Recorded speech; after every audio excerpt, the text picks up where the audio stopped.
बिस्मिल्लाहिर्रहमानिर्रहीम। अस्सलामुअलैकुम वीवर्स, आप देख रहे हैं Saudi Urdu news channel.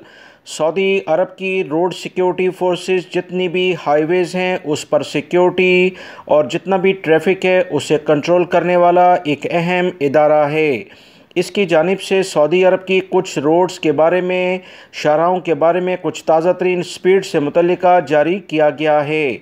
Saudi अरब में पिछले दिनों भी काफ़ी हादसा देखे जा रहे थे।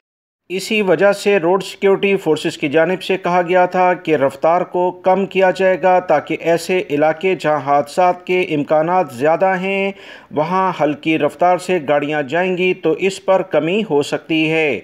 इसकी इब्तदा हो गई है रियाद और कसीम से मुतल्लिका जो अहम शाहराह है जहां तकरीबन 120 से 140 किलोमीटर की स्पीड से गाड़ियां रोडों पर दौड़ती हैं।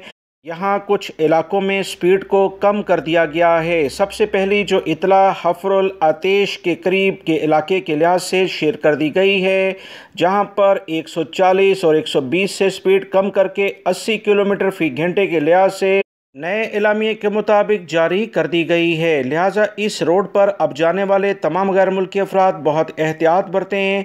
अगर आप ओवर स्पीडिंग करेंगे तो आपको इससे काफ़ी ज़्यादा जुर्माने हो सकते हैं। इस बारे में मज़ीद जो मालूमात आएंगी कि किन मज़ीद रोड्स को इस तरह के कवानीन में ऐड किया गया है वो आपसे शेयर की जाएंगी। वीडियो लाइक करके शेयर भी कीजिएगा। मिलेंगे मज़ीद ताज़ा तरीन अपडेट के साथ। अस्सलामु अलैकुम।